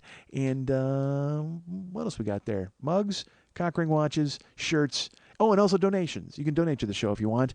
You can donate a one-time donation, or you can donate every month a $2, a $5, a $10, or a $25 donation. Those will be available. And always available. Up there in the upper left-hand corner of MikeSchmidtComedy.com, every single page has a little Schmitty. Click on that and make your donation. Also, Schmitty Comes Alive. Let's talk about that for a second. It was already promoted in the beginning of the show. You heard there's actually a new promo for the show, which you actually heard a new soundbite from the actual show, and then Mac's doing more fucking voice box work because he's a genius. My favorite is he just sends me those things. He's like, hey, I forgot. I don't know if I sent this yet. No, you didn't. I would remember your genius. So there's a Schmitty Comes Alive, which is the download set of my live show at the Los Angeles Podcast Festival. And as I've told many people, and I continue to say, that show is probably the best representation of what I want to do on this show and what I want to do live. So pick it up. Schmitty Comes Alive is available right now at the Joe Business page. It's $5 for an audio download, and you will have it forever. And don't pirate it. Don't put it on BitTorrent. It's too late. I know it's already there, but I'm just saying, if it's $5, that'd be cool if you bought it. And if not, I understand people out there who can't afford $5 and share it. And then hopefully those people though will come and listen to the show and they'll like it, because I get paid in kudos, folks. I've told that many times. Although I can tell you this, $5 is better than kudos. And don't get smart and send me $5 worth of kudos. They still make those? I don't know if they do. There was like a food called kudos. What my favorite thing about this show is, anytime I say something, Lily immediately goes for the keyboard. Like, I'm just like, hey, do they still do that? And she punches 9 buttons. This happened last night. I was at the bar, like I said, watching the Monday Night Teas, and Toby, a friend of the show, they were playing Prince. And they were playing Controversy, like the whole album. So Annie Christian played, and it was Private Joy, I think was the song that played. Private Joy played. And Toby looks at me and he goes, what movie is this in? And I go, honestly, I don't know. I just know it's off Controversy. And he takes his phone out and I go, isn't it amazing that you can now take out your phone and know in 10 seconds the question that you would have thought about forever in the past? He goes, this was, and I loved the quote. Toby just goes, there are no more mysteries. And then he punched in and he knew. He goes, yeah, it was in Weird Science. He like knew immediately the Private Joy was in Weird Science by punching it into a goddamn phone. Folks, the future is here. Stop sitting in the quiet living room and get off the chair and get in the game. You know what? I'll also tell you this. I just did another podcast for a friend of mine. Did you look it up? Kudos? Still make granola bars named Kudos. Awful. Do not give me $5 for the Kudos, folks. That's not cute. That's not cute. I can't think of a hybrid word. Not like Indgets. That's the best word I've ever come up with. I love that I have a glossary of things that I've invented. Oh my God, that's the best word I ever invented, Indgets. I've invented other words, folks. All right, so I did another podcast for you to listen to, which I think it'll be out Monday. And here's the weird thing. All right, let's talk about this for just a second. My friend Murray Valeriano does a podcast called Road Stories. Now, I did that podcast in the past. I was on once before with our friends Jimmy Dore and Paul Gilmartin. And Murray likes to get guys from certain crews together, guys from groups. And we were all from Chicago. So we showed up and we started talking. This is maybe a year ago. I did Road Stories. It was me, Jimmy Dore, and Paul Gilmartin. And we started talking. And we didn't really get to a lot of road stuff. We started talking politics, I think, and we were all over the map because the show is conversational. He doesn't try to pigeonhole people. And I respect him for that. He gets people sitting down and talking and recording the best conversation he can with comedians. And he'll kind of steer it a little bit. All right. But he didn't with me and Jimmy and Paul, at least to my recollection. That's a year ago. Fuck. I don't remember what I said in this show, folks. So he asked me to do it again. And he's like, I want you to do it with Pat Francis. And he's like, and let's get another guy to do it too from your guys' group. And it's funny, when I think of me and Pat, I immediately think of Jimmy. I thought of Pardo and he would be perfect, but Jimmy wasn't available, unfortunately. So Jimmy couldn't do it. And then we were looking, and he's had Siegel on a few times, so he didn't want to have Siegel do it. So I said, well, what about Chip Chinnery, who's a friend of mine? And I got an email from Murray saying, hey, guys, Chip's on board. We're all doing it. So I had booked the show for yesterday to do Murray's recording. It was like at 8 o'clock at his house. And then I remembered I was doing the Monday Night Teas, and I wasn't just going. I was sitting at a table with people and then buying them tacos. So I kind of was obligated to be there on time. And I had just completely forgotten about it. I wasn't blowing it off. I completely didn't remember. So all of a sudden it dawned on me. I go, wait a minute, November 12th, I have something. Fuck. So I wrote them, and they were very nice. Everybody accommodated their schedule to where we taped at 7 instead of taping at 8. And the thing is, Murray likes to keep a show to an hour. I told you, I've done shows before, like Comedy Film Nerds. I do all these podcasts, and they have a time limit. I've talked about that on here, where you'll be talking, and then they start spinning their finger in the air, like wrap it up, or we got to go, or they start pointing at the clock or pointing at their watch, or a cuckoo clock goes off, and I'm just like, why the fuck would you ever put this arbitrary stop point on yourself? That's the point of doing a podcast. You can do whatever the fuck you want. That's why I always tell people talk about my show, I go, I talk till I'm done. That's it. That's the point of having the freedom of doing this show. I've got enough shows. I've done enough shows. I've been in enough jobs. Every stage time, everything I do, I've been told what I can and can't do. You have to be done here. There's a light. Make sure you adhere to it. And that's fine. I respect the rules in those venues and at those jobs. That's fine. Whatever you need from me. But here, I'm the fucking boss. I can talk forever. I can do whatever the fuck I want. So these people also have podcasts, and it makes me laugh. Why the fuck wouldn't you just do what you want? And then it dawns on me, this is what they want. They want to do an hour-long show. They're not indulgent fuck-ups who just want to fucking bore you to tears with their goddamn story about King Kong Bundy forever and ever. Which, by the way, I cannot stress enough, folks. We had today's show, because I didn't really have anything to talk about anyway. All I did was I went to the teas yesterday, and then I had some stuff that I was going to talk about, just because whatever. But I'll bore you with it in future weeks if it comes up. But literally today is out of nowhere. Like it is just. That is just rampaging fucking downhill. And God damn it, I love that. That's my favorite show to do. Probably not for you guys. As you're at home right now going, did we just listen to him talk about King Kong Bundy for an hour and a half? What the fuck? You did, actually. And good for you. Good for you for sticking it through. So that's the thing is I want to do that. Other people are professionals and they have a time limit and they have theme music and they have all these different things that they do. And I don't fucking care. I mean, I show up here and if Lily will indulge me, I will go for fucking ever. It just so happens today she has to be out of here at a certain time, so we wrapped up when we had to wrap up. And I was done talking anyway. Fuck, because I could have done all of the stuff I was going to talk about and then added another fucking hour and a half into the show. But who the fuck wants that? Nobody. I don't have a point. I show up and I talk to you about a wrestling match from 1983, and I stretch the story out for an hour about that. Folks, this show was worth it just for the fact that they invented the piñata because they couldn't hit midgets with sticks anymore. So I do these other people's shows, and that's the thing is they want to do a professional show. That's them. I'm not them. And then when I show up at their show, and then it's funny, you'll hear on Murray's show, we're talking, and we had a really fun conversation. It was me, Chip, Pat, and Murray kind of steered it a little bit toward road stuff, and we had some stuff to talk about, but it was mainly just a conversation, busting balls and having fun, being comics. And the show wound up being like an hour and a half, I think. And at the end of it, Murray's like, hey, I'm going to break this up into 2 episodes because it's super long. And both Chip and Pat start laughing, and they go, that's half as long as Schmidt's normal show. And then, of course, there's a lot of hemming and hawing and ha-ha. But it's funny when you hear the actual show, because I wind up talking a lot, and then they bust my balls for talking. And it's fun, and it's cool, and we're comics, and we're all having a good time. But then part of me is almost like, hey, what? You had me on your show to talk, right? I mean, I'm supposed to talk. Do you want me to come here and clam the fuck up and shut up? I'll make it hard on you. Ask me a bunch of questions, and I'll one-word answer the shit out of you. This show will be over in fucking 7 minutes. But again, that's because I get my hackles up because I'm stupid. It's just, oh, well, you're going to talk forever. No, what am I talking forever? Is that really what's happening? But that's just, again, because that's the child in me. There's a child in me who rebels against that kind of thing. And I love the ball busting. I love having fun. But then, when it doesn't, whatever the fuck, I'm an idiot is my point.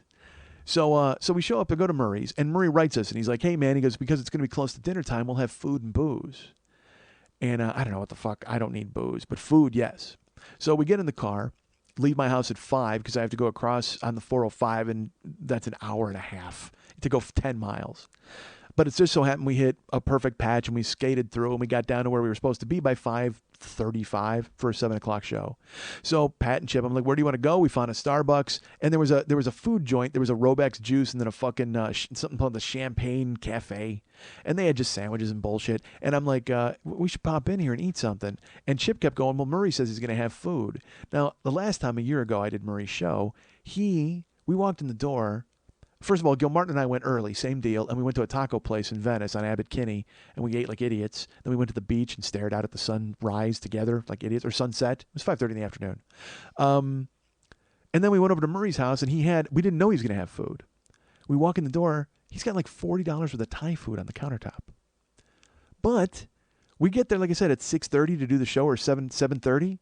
I think he ordered the food at 4. Like, we walked in, and it was cold, and also, like, have you ever had Thai food that goes, and he also ordered, like, weird Thai food, like, like salt and pepper cod and fucking green curry. I mean, it's like, yeah, that's cool, but, like, you got to ask people specifically what they kind of like, right? You got to have some fried rice in the mix, which he did, and I like Thai food, but I'm not a spicy Thai food guy, but still, he ordered pad Thai, but again, it's 7:30, he ordered it probably at 4 or 5, and you know what pad Thai is like, because it's sticky, it's got a peanut sauce on it, so if you don't eat it right away, it turns into a mop, like you put your fork in, and you can pick the entire thing up. So here I am complaining about free Thai food. I get that, right? Get back off, folks. So I had that experience with him a year ago. So when he said he was going to have food, I warned Chip and Pat. I go, listen, last time I was there, he had Thai food, but he ordered it at noon. And they're like, well, that's fine. He's going to have food. It should be good. So we get to Murray's house. And again, look, Murray's my friend. So we get there for the show. We park. We walk up. He's like, hey, I got food in the back. We're going to record. And we met his baby. Oh, my God, his baby was so cute. He met his wife. I'd never met her. And he's like, come on in the back. And he has a back guest house where he does the podcast. And we walk in, and there's pizzas. He's got 2 pizzas. He goes, all right, guys, help yourself to pizza. We'll start recording. So Chip goes over to the pizzas. There's 2 of them. The boxes are closed. And he opens the first one. And I don't know what pizza place he ordered from. But it's like he called up and he goes, hey, what do people hate? Send me one of those. It was a pizza coated with rage. I mean, it was just like, he opens the box and half of it is all tomato. Like on top, like cooked tomato, which I fucking can't stand. All right. And again, nobody checks with me, and I'm fat. I should eat everything, right? But it's half tomato, half like artichoke and olive. Like all of the most terrible things you could ever eat in your life. Like that pizza was, it was like you called them up and went, hey, give me the dare. Give me the bet you won't eat that. Do you have a large in that? Yes, I'll take it. So Chip opens that and I see it and in my head, my heart sinks because I didn't eat at the Champagne Cafe because I knew that Marie was going to have food. So then they open the other pizza and this pizza has been eaten. Like he and his wife probably had some. And it's got capicola on it, which is salami. Just get a fucking pepperoni pizza. What is wrong with you? I don't even think Murray wants to have a podcast. I think he just has a long-running social experiment to see what people will and won't eat. They open that pizza and it's got salami on it, and I'm just like, God damn it, because I knew then I wasn't eating. And Chip and Pat each took a piece and they ate it while we were on the air, and fucking Pat drank a bottle of wine. And it was great. It was fun and the conversation was fantastic. And then he's like, we're going to split it up in two. But in my head the whole time I'm like, that's the pizza you order? Those are the two pizzas you order. Don't say you have food and booze. Just say I have a prank and some booze. I have an experiment running. I cannot wait to film you when I see your face and you open up the pizza to see anchovies and anchovies junior. Anchovies I would eat. Artichoke, olive, and tomato. Get the fuck out of here. Are you kidding me? So we go to split. And so, again, the show will come out this Monday, and then I think it's on the following Monday because, again, he split it up into two. Why not? This Monday, he'll air the tomato half. Next Monday, he'll air the artichoke and olive half. But trust me, as the sum of its part, it's terrific. It's fantastic. It's a great show. We had a good time. It was really funny. But then we're going to split. He's like, all right, guys. He goes, does anybody want this pizza? Because I'm just going to throw it out. Which really lends credence to my social experiment theory. You order two pizzas and you're like, I'm not going to eat a fucking bite of it. I only got them for you guys. Well, then why didn't you just get sausage? Get sausage, motherfucker. No, he gets those pizzas. And this is the worst part. He's like, if anybody wants that, take it because I'm just going to throw them out. And Chip goes, well, what was on that other one? Chip, you opened the box. I heard you make a groan noise when you saw it. But sure enough, he opens the box and he goes, yeah, you know what? I'll take the tomato half. Oh, my God. You're going to put that in my car? Are you serious? Now I think that they're just playing shithead poker. You know what I mean? Like, oh, you bought that? Well, I'll take it. All right, well, then take it then. All right, I'm going to take it. I swear to God, I'm going to take it. For that, fine, then take it. So fucking Chip takes the entire half of tomato pie and throws. And the thing is, we play poker at Chip's house. We'll all bring food. Like literally, there's a Little Caesars on the way to Chip's house. So 4 guys will stop and get 2 pepperoni pizzas each. You'll walk in, and then someone will get a 10 taco case. So there'll be like 20 tacos and 8 fucking pizzas stacked to the ceiling. And then Pat, who goes to Trader Joe's and buys chocolate covered potato chips and weirdness, like this fucking. So and then at the end of that night, fucking Chip will go, hey, does anybody want this? Because I'm just going to throw it all out. But you're the one hoboing a fucking half a tomato pizza home? Come on, Chip. Head in the game. Don't fucking put validation on his prank, and don't let him make a fucking notch in his social experiment box. Oh, the redhead took home half a tomato pie today. Fuck that. Let him choke on it. Let him throw it away. You can't give him data. You can't give the man data. That's the whole thing. It's not even a podcast. He just wants to...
because I have a tone. Because you know why? Because I talk quickly and I don't fucking think. That's why. I think that's what it means when you have a tone. Is you don't fucking bother to care what comes flying out of your goddamn mouth. I try to grow the show and I want people to get on board and they're like, I listen to it and you talk too fast. Really, I talk too fast. How the hell else am I supposed to cram all of this into a small 3-hour window? Dude, there's no script. I just go with this shit on the fly. It makes me laugh. If it doesn't make you laugh, turn the fucking station. And by turn the station, I mean turn the wheel of your car right into a guardrail. Jesus fuck.